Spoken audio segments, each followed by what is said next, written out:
Welcome to episode 7 of TJK Talks. I'm with my two co-hosts, Trevor and Kent. Today we are going over another great week. That was week 7, and then we were diving into our week 8 predictions as well.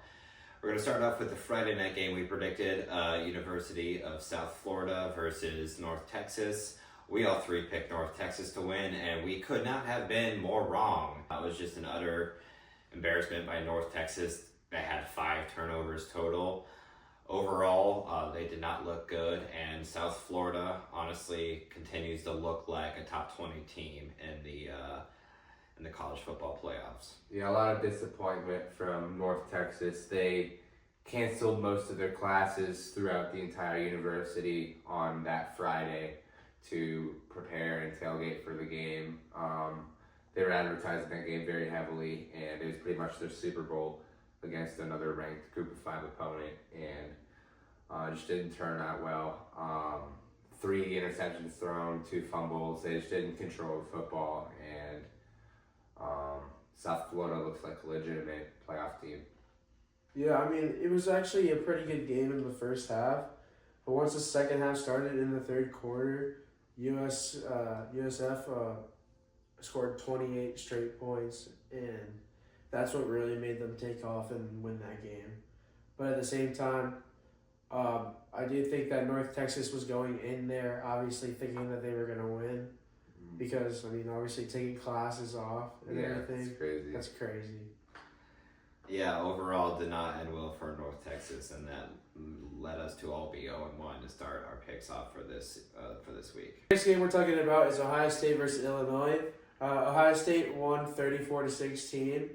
At halftime, they led 20-3 off of Illinois' 3 turnovers in the first half. I do think that this would have been a way more competitive game if Illinois didn't have those 3 turnovers, because that's what really decided the game. It wasn't that big of a...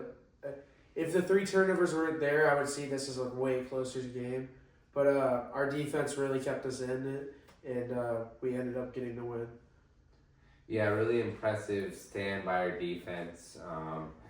The game wasn't really even as close as the score might seem. Ohio State was controlling this game the entire way through, and their defense was getting shutdown after shutdown. They forced Luke Altmaier's first interception of the season, and defense just stayed on a roll. There was a couple plays they missed tackles on, but nothing to really complain about as a whole.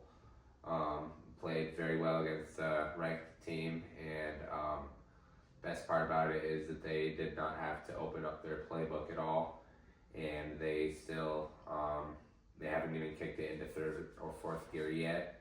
They are still playing on easy mode difficulty pretty much, and it's halfway through the regular season, so I think that they will probably kick it in the next gear come Michigan time and leading into the Big Ten and the playoffs. But yeah, they really haven't needed to show anything crazy here, mostly just checkdowns and a couple deep passes, but nothing really that crazy. But really impressed with what I saw today, or not today, but on Saturday. Yeah, overall it was a good win. It is true, OC did let up the most points they have all season with 16, but they did cause 3 turnovers, so that was good. Honestly, I did think offense was a little sloppy, and I do agree with the whole, don't show your opponents unnecessary film. You don't need to, you don't need to drop bombs to win by 60 every game. But there was a couple times when, defense was just out there. Illinois had just gotten their first touchdown of the game. Offense comes back out, and they go 3 and out. That's a scenario where I would like to see him, get a couple first downs, not just a couple 2-yard passes. We had a couple 3-yard passes, and then we punted the ball. Defense lets up another touchdown because they're exhausted. I mean, they just marched all the way down the field for about 5 minutes, and they immediately have to go back out. That's when I wish we would have stopped playing a little more conservative and try to at least, you don't even have to score. You could just march down the field a little bit and not let your defense rest. That's where I was kind of disagreeing with the play calling, but overall it's still a solid win, 18-point win on the road against a ranked team. Another game that we are going to be recapping, in which is the third one, is the Alabama Crimson Tide and the Missouri Tigers in which was the Missouri Tigers' fifth or sixth game in a row at home, and it was a very impressive SEC game to watch, and a lot of action from Missouri running back. So yeah, this was a very impressive win for Alabama.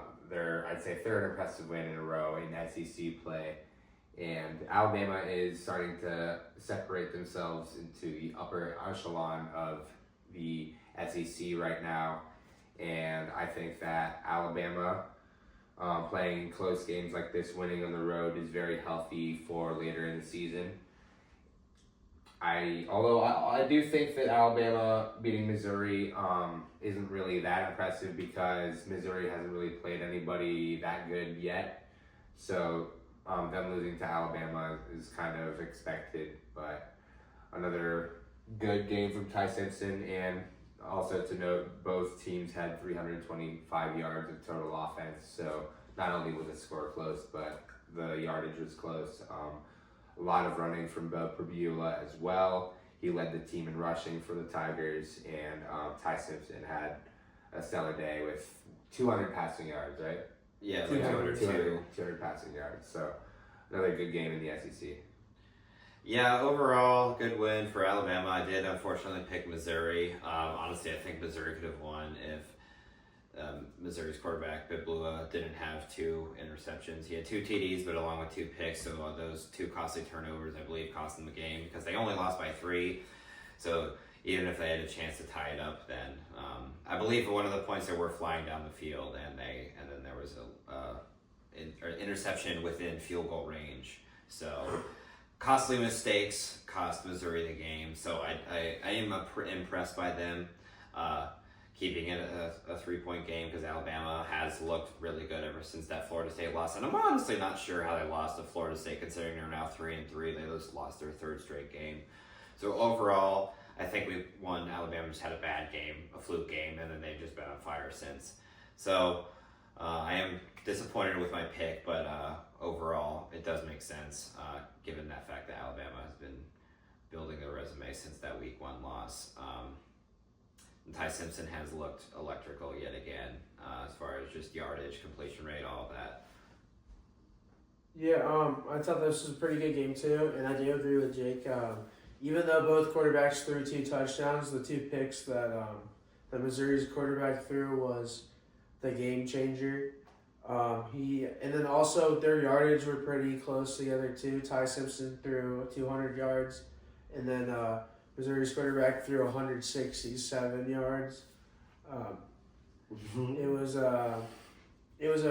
everything about this game was pretty close. I think it really was those 2 picks that was the game changer of this game. The 4th game we're going to be recapping is Oklahoma versus Texas.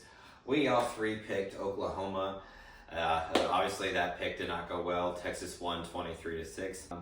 However, that does look good for Ohio State's resume, Texas winning, so I am actually a little bit happy about that. That does put them back at 21.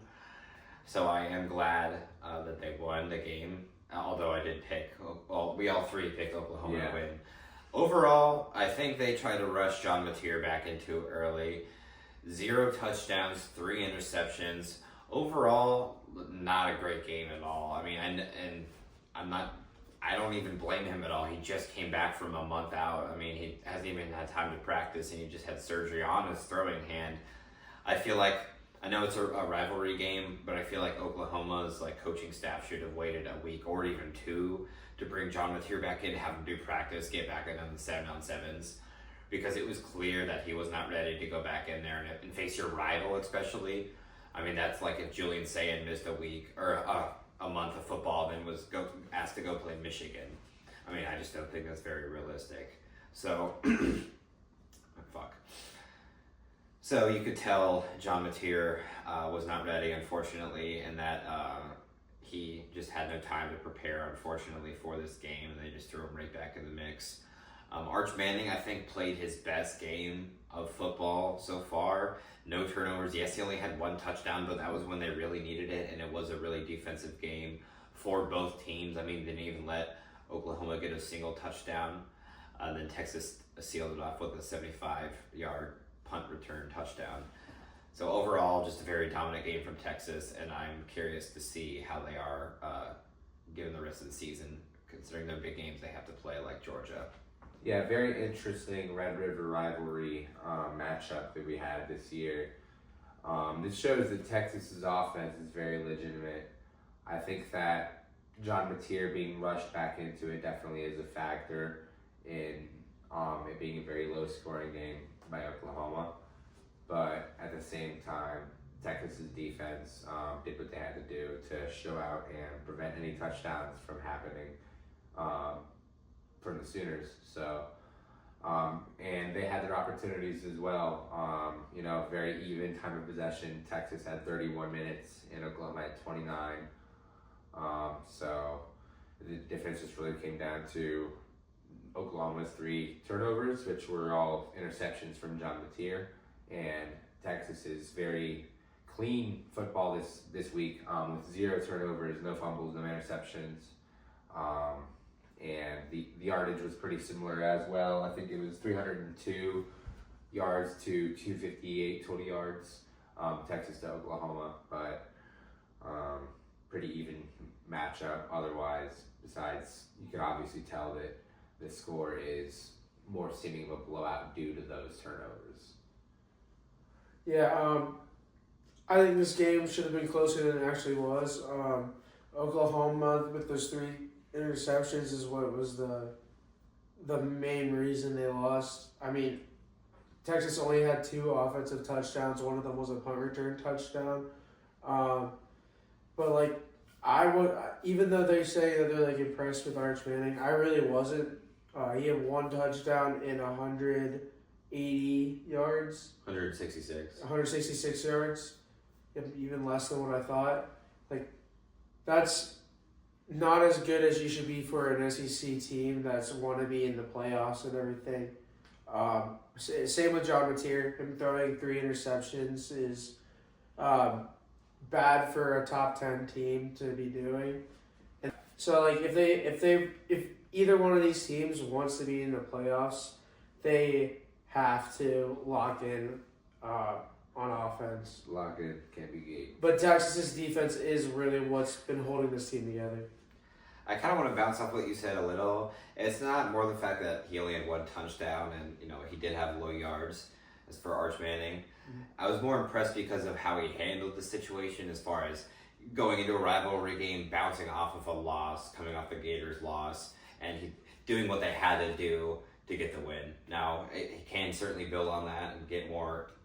There was a couple passes still where he's timing it wrong. He's being too quick with the throws, or he's not getting to where it needs to be.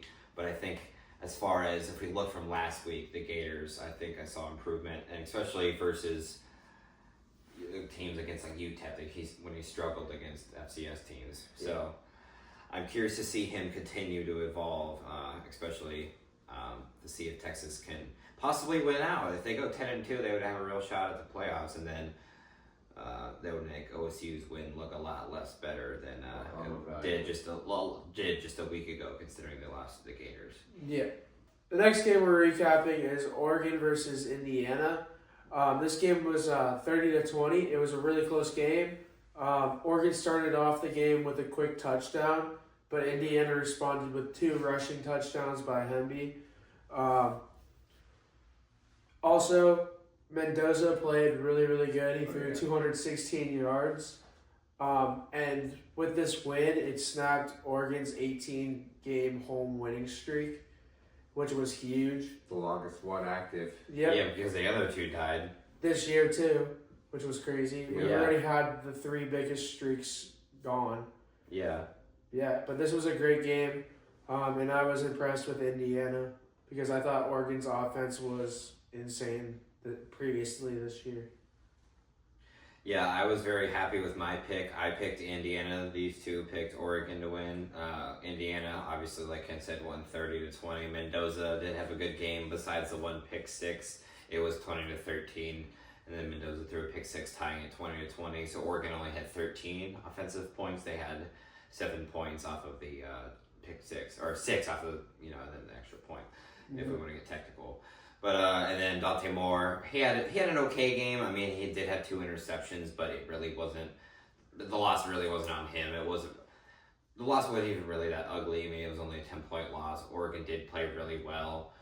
Indiana just had more offensive firepower, and I was really impressed because it just felt like every time Indiana's offense was on the field, they just marched down the field and scored a touchdown or a field goal. It just felt like Oregon had no answers to Mendoza and that Indiana offense. And we keep talking about Kirk Cignetti on the show, and we keep being more and more impressed with him. He's now 17-2 at his career at Indiana, and overall just an amazing win. Like Ken said, snapped an 18-win game streak in Eugene. Overall, very impressed with Indiana Hoosiers, and I easily see them making inside the top 10 for the playoffs. Another very crucial game in the Big Ten Conference. Indiana came into this, and I was really, really, really hoping that Indiana was going to pull this off. My heart was telling me that Indiana was going to win, but my brain was telling me that Oregon was going to win.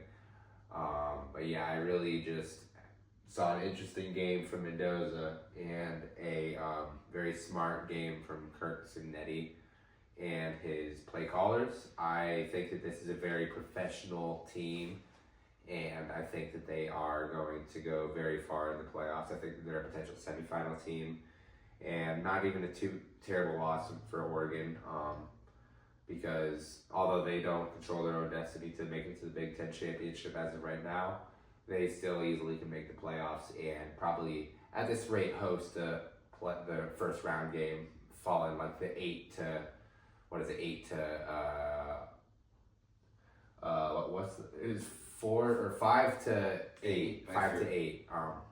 range for the first round of the playoffs, which is a very good scenario. As you can see, all 4 of the teams that hosted a first round game last year ended up in the semifinals. So Ohio State was number 8, and they won the national championship. So they were that last team to host they were eligible to host, and they ended up winning it all, obviously. So yeah, Oregon can maybe pull off a similar story as Ohio State last year. Who knows? But yeah, Indiana is in the driver's seat to make the Big Ten Conference and is on a collision course with Ohio State. So very interesting to see how this unfolds.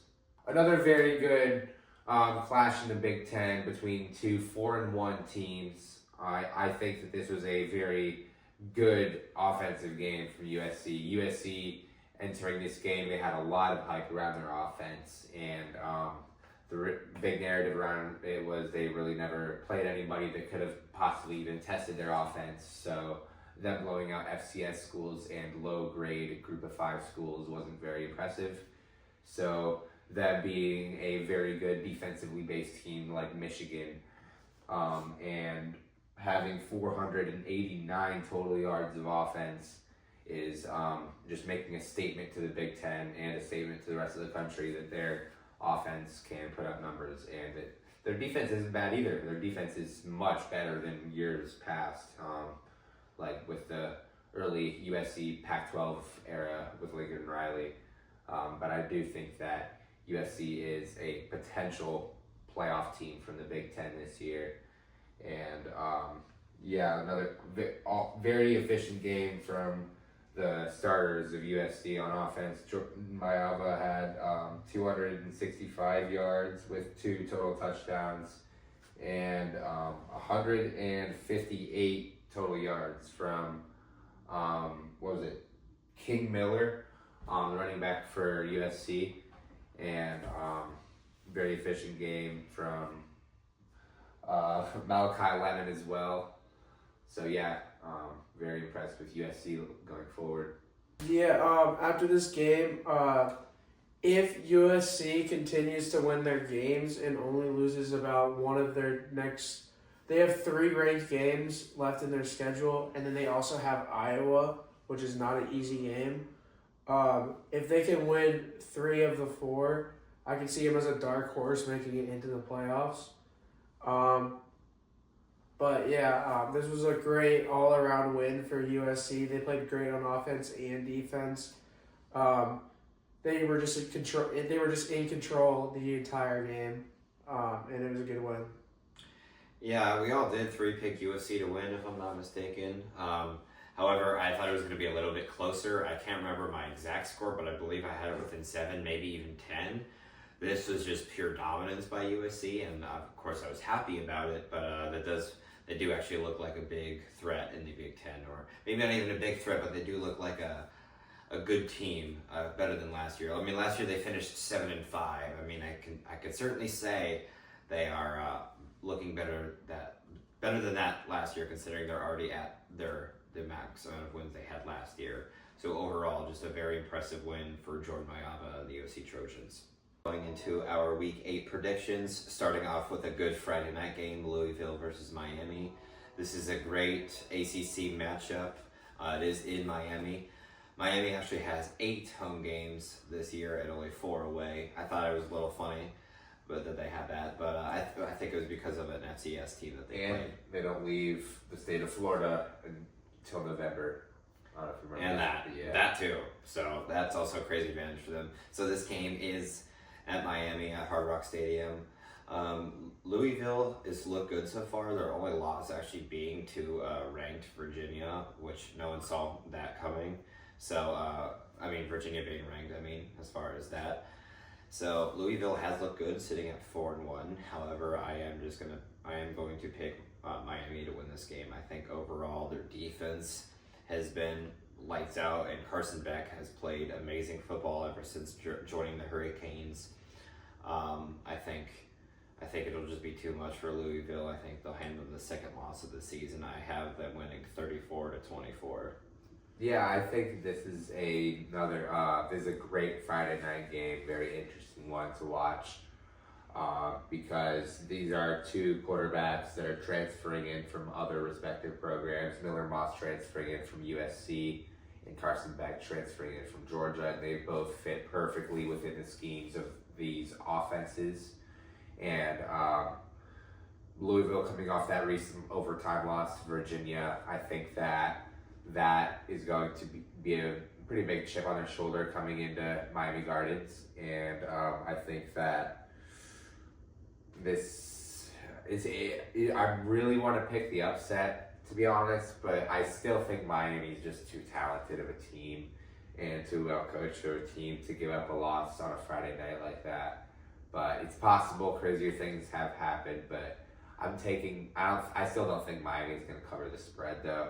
I think that Louisville is going to beat them on the spread, but I still do have Miami winning the game 31-27. Yeah, I have Miami winning this game also. I just think that they have more depth and they're just a better, well-rounded team. Not to make fun of Louisville or anything, they're also a great team, and their only loss is ranked Virginia. But Louisville is missing one of their top running backs for this game, and also Miami being at home is just a huge advantage, especially in Hard Rock Stadium. Huge stadium where, the entire the student body of the school is going to be there, and I just think that Miami with this undefeated streak is going to win this game. I'm going to guess 34-20. Fair. All right. The next game. That was crazy that you said. Careful. We are rolling. Next game we're going over is Vanderbilt versus LSU.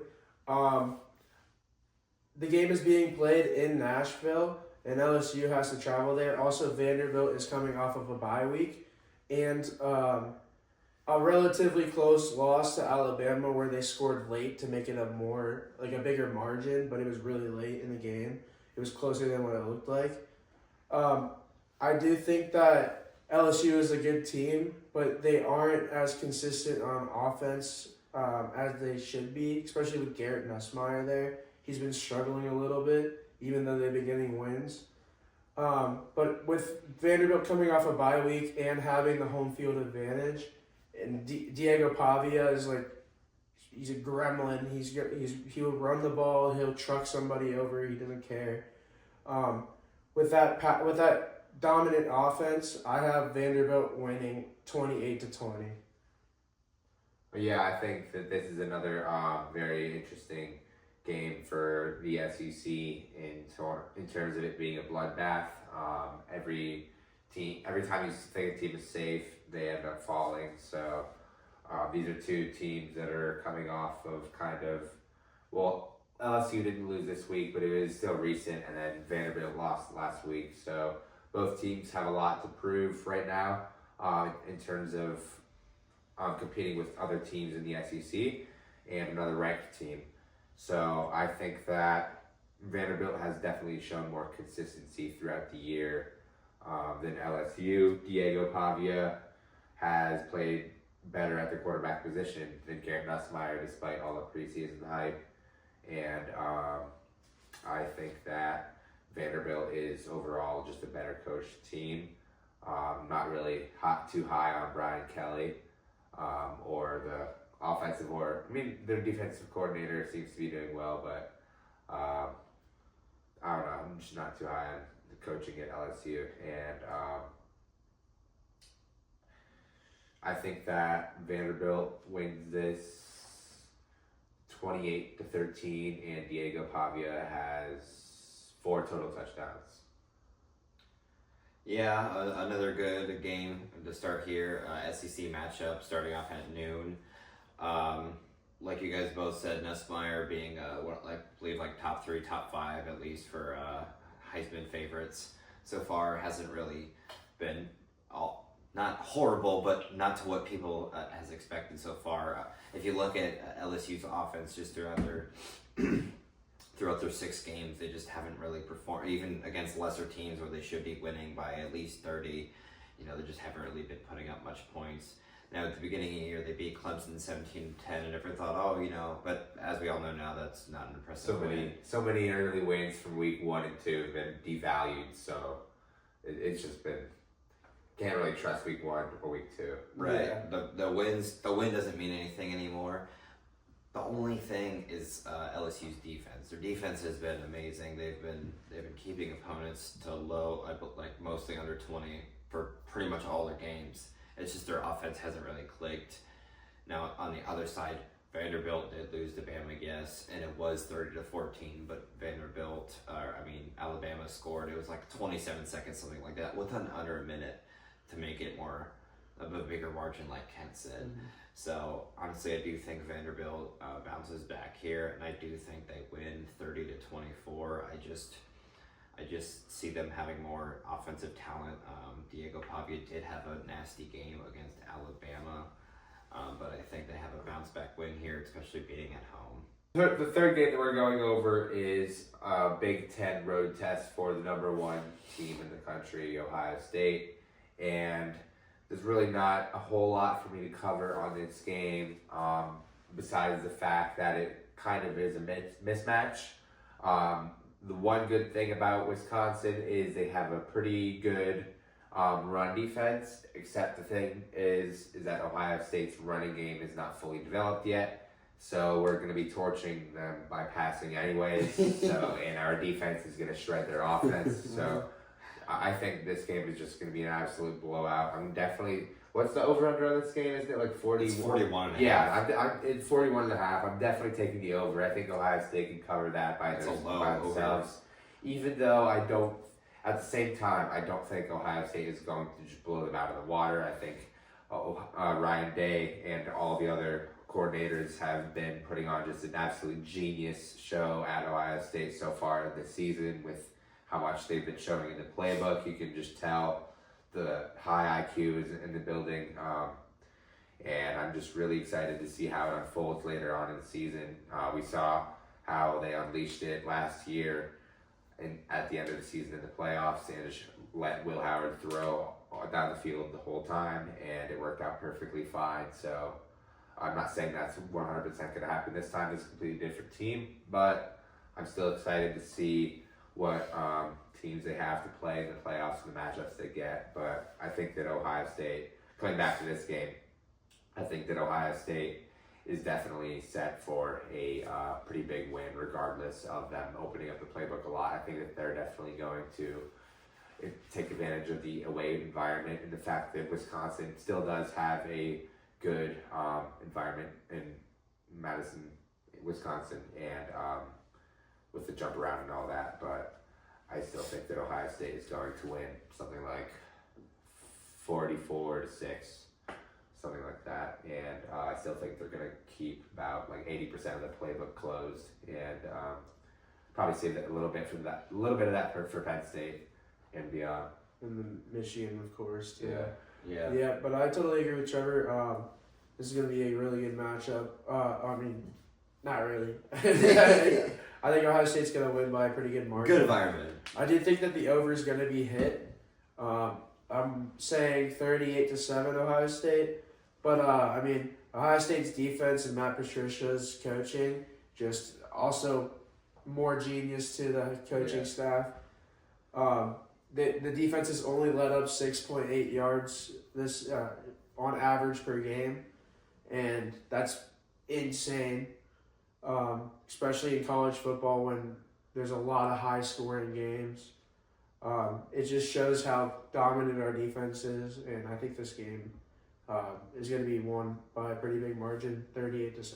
Yeah, just one more thing for me to say. I think this is like the closest, or one of the closest that you're ever going to see a college football defense compared to an NFL defense, just based on all the athletes on it and the absolute scheme of the defense that's being run. Like, this is not a normal defensive scheme that's being run with Matt Patricia. It's all very high IQ plays, and yeah, very excited to see how it unfolds against the ranked teams and Michigan. Yeah. Yeah, Wisconsin has not had a good season so far. They are sitting at 2-4. Michigan, I wouldn't say barely beat them 24-10. They didn't really do a whole lot with that. I think this game, even with our sloppy offense last game, I think their defense, I think both sides of the ball for them just isn't really that impressive compared to OSU's anyway. I have OSU winning this game 45-10. I don't really see it. Double digits? Yeah, 45-10. Bold. I say double digits because of Illinois dropping 16 last game. So I think Wisconsin can score 10 even, but I think we will drop 45. I do want to keep in mind that Wisconsin's offense is one of the worst in the Big Ten. So yeah, and I mean Washington didn't even score 10 points on us. They have a good defense. Mm-hmm. But I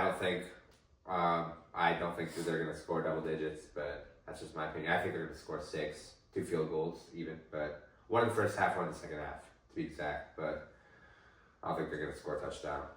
Yeah, we'll see. It'll be nice. It'll be nice to keep them under 10, keep that streak going. The fourth game we're going over is Georgia versus Ole Miss. It's going to be played in Athens. As we all know, Georgia just lost their 33-game home streak against Alabama. They lost that game 24-21. Ole Miss just struggled mightily at home to Washington State. They just had a very sloppy game overall, just didn't look good. Georgia didn't really play amazing against Auburn. They had a lot of questionable calls that game. They ended up still winning that game 20-10. Overall, I still am going to pick Georgia to win this game. I just think they have just a better talent, even though their offense hasn't really been super amazing this year or hasn't had that spark like it usually does in the past. But with Ole Miss's struggles last week, and I'm not just saying just because of last week, I just think they're, due for a loss. This is their first real test, playing in Athens and Georgia, really hard environment, and I think they are due for their first loss of the season. Give me Georgia to win this game 27-20. Yeah, this is a very interesting game. Love another top 10 game in the SEC, and I do think that this is an interesting coach matchup between Lane Kiffin and Kirby Smart. As we know, last year Georgia was the SEC champion, very good team, and one of their losses in the regular season was to Ole Miss. So Lane Kiffin has proven that he can beat Kirby Smart's team, and I do think that Georgia is going to go into this game with a big chip on their shoulder, and I do think that Kirby Smart is one of the best, if not the best, bounce back coach in the country. So I think that Georgia is definitely going to win this game, and especially considering Ole Miss's sloppy performance last week against Washington State. They're undefeated. I think they're about due for a loss, which would leave Texas A&M as the only remaining undefeated SEC team. But I do think this is going to be a relatively close game, as I don't think that Georgia's going to blow Ole Miss out. I think this is going to be a game mainly won by Gunnar Stockton running the football, and it's going to have kind of a weird score, probably like 25 to 20. A scoregami score. Yeah. I like it. I think this is going to be a good game. I do think that I have said it before in the past that when we were talking about the Alabama versus Georgia game, I have said before that I feel like Georgia isn't their play calling on offense just isn't that good. It's always a check down or a short pass or a screen or a running play with the quarterback, but I don't see them go deep very often. And it's just a bunch of check down passes by the offensive coordinator Bobo. After watching some of these game recaps, I want to yell at him. I'm like, why don't you just pass the ball? Especially when you're down to Alabama and stuff. You're still doing those check down plays and everything. So I think with this game and Ole Miss being a pretty decent defense, I'm gonna say Ole Miss wins 31-27. Ooh, upset in Athens. I like it. Next game we are predicting is the Alabama versus Tennessee game. This game is being played in Tuscaloosa, and Alabama's coming off 3 straight ranked wins. And Tennessee's been a little shaky this year. They're not terrible, but they have been shaky. But with Alabama being consistent on offense recently and only having that loss week 1, they've been a different team since week 1. And Ty Simpson's really grown into the offense. But also on top of that, Tennessee has a lot of key players in the secondary that are out for this game, which will open up the passing game for Ty Simpson even more. So I'm taking Alabama 31-17. Yeah, so we're getting into rivalry night now. There are 3 different rivalry games happening pretty much at the same time. Alabama, Tennessee at 7:30, USC, Notre Dame at 7:30, and BYU, Utah, which is an in-state matchup, at 8. All 6 of those teams involved are ranked in the AP Top 25. So this is going to be a night full of fun, night full of YouTube TV multiplay. And I think it's going to have a lot of entertainment. So to get started with this Alabama-Tennessee game, as we were talking about, I think that both quarterbacks have been playing pretty similar to a standard. Ty Simpson has 1678 passing yards, and Joey Aguilar has 1680, only a 2 passing yard difference. And Simpson thrown 16 touchdowns, Aguilar 14. So both of them putting up similar numbers, leading the offense through the air. So I think that Tennessee proved that they can hang against top 10 SEC teams when they played Georgia and brought was double overtime, I think, or single overtime. I can't remember. It was overtime. double overtime. Yeah, it was double overtime. And I think that Tennessee has handled the rivalry against Alabama well in the recent years. They've won 2 out of the last 3 against the Crimson Tide. So I think they continue that and win 3 of the last 4 and win this one. Joey Aguilar leads the team and has 3 passing touchdowns and potentially a rushing touchdown. I think he's going to have 4 total touchdowns. And Simpson's going to play great as well, but Alabama doesn't have much of a running game right now, and Tennessee has a pretty good secondary, so I think that Tennessee has the ability to go into Tuscaloosa and shut down Simpson to the point where Alabama is forced to try to run and then get shut down completely. Tennessee has shown that they can run the football and throw the football, and they have a good defense, and they can hang against top SEC teams. They've proved all those things. So I think that Tennessee wins this game. Go 30-24. Yeah, another great matchup, great SEC rivalry game. It's rivalry game night, or whatever you're calling it. It's rivalry night, Yeah, rivalry night, whatever he's calling it. Yep. Yeah, it is a great week for college football. It's pretty much been the theme the whole season, week in, week out. It's been loads of great games. Joey Aguilar has been playing amazing. Tennessee overall has just been playing amazing. Their only loss being to Georgia in that overtime game. Overall, I just think Tennessee has a slight edge over Alabama, just as far as their defense. I know I keep picking Alabama to lose and being wrong, but personally, I think if Missouri, they didn't have those 2 turnovers, I think they win that game, because all they would have had to have done is just have 2 field goals, which they were inside the field goal range both times when they turned it over.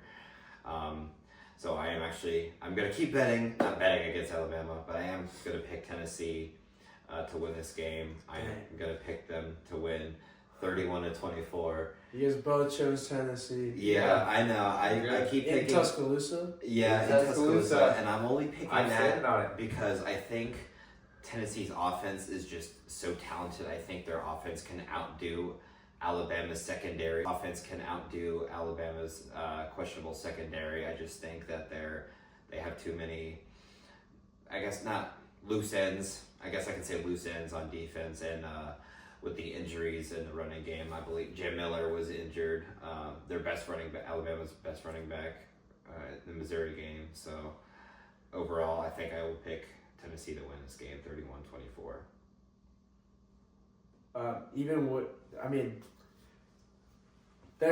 Tennessee's secondary is very injured right now, so I just don't know how it's going to play out for Tennessee this week. Another game that we're going to be going over, the second game of the 3 of rivalry night, is USC traveling to South Bend, Indiana, and playing Notre Dame in another ranked versus ranked matchup. Both teams have a lot to prove. USC trying to assert their dominance as a ranked real playoff contender in the Big Ten, and then you have Notre Dame trying to win out, honestly, because if they lose another game, they're not going to have a chance in the college football playoff. They have no conference to win, so Notre Dame's only light out at the end of the tunnel is winning every single game and then having some help from the outside to get into the playoffs with other ranked teams losing. So going to be a very interesting game with USC's high-powered offense and Notre Dame's good running game with C.J. Carr and Jeremiah Love. Both teams have a very respectable defense, and I think that this is going to be pretty classic NFL score. I do have Notre Dame winning this game 27-24, and I think that Jeremiah Love has a career day. Yeah, I think this game's going to be pretty good. But, Notre Dame's only 2 losses are to Miami, ranked number 2, Texas A&M, ranked number 4. Even though they do have 2 losses, they're both the top 5 teams currently. So I also with them at home and a night game, being in South Bend, that is a crazy environment to play in. It's really, really hard to hear everything, and also it's just a crazy crowd. I'm gonna take Notre Dame 35-24, and another reasoning is just that Notre Dame's defense is really, really, really good. Oh, one more thing that I was going to add on top of mine was Notre Dame has won 6 out of the last 7 matchups against USC. So that could definitely be a factor. Notre Dame has had USC's number recently. Off the podcast. Another great matchup, another great night game in South Bend. South Bend is an incredibly hard place to play at, and USC is coming off that euphoric win against Michigan, that being their best win so far this season. However, like Kent said, people already wanted to write off Notre Dame for, oh, they have 2 losses, they shouldn't be ranked. Now later in the season, it's against the number 2 team and the number 4 team with a total of 4 points. I mean, that's not bad at all. I mean, that's an extremely hard schedule. No one knew that Texas A&M and Miami were going to be this good this year, and everyone would say, oh, Notre Dame wasn't as good. I personally still think that if they can keep going and win this game, that they'll be on a hot streak and could possibly make the playoffs. And with that being said, I do take them to win this game 30-27.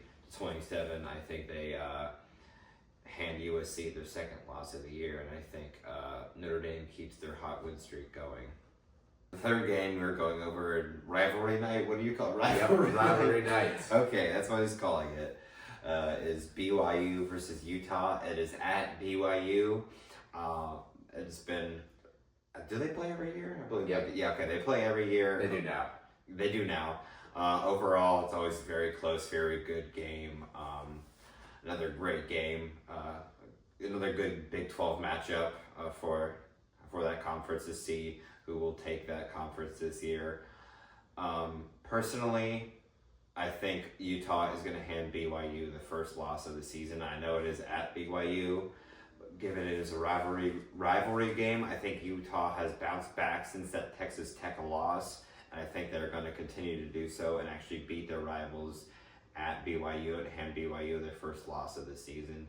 Give me Utah to win in a more low scoring game, 24-17. Yeah, the Utes have been getting back on track recently since losing to the probably clear best conference in the Big 12, Texas Tech. I like what I see every single year when it comes to the Texas-BYU rivalry.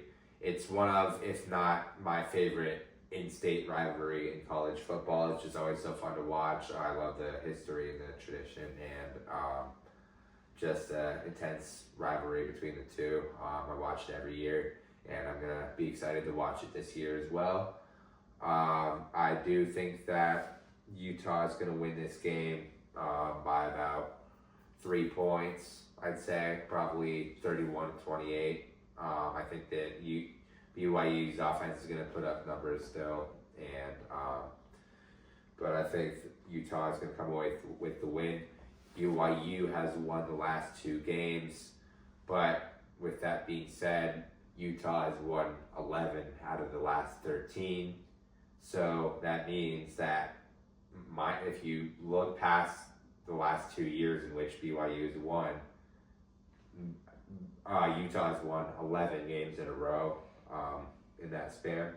So I think that Utah just is going to go back to that and is going to defeat BYU, and the rivalry is going to get even more heated, and that also shakes up the Big 12 even more, knocking off another undefeated team in the Power 4.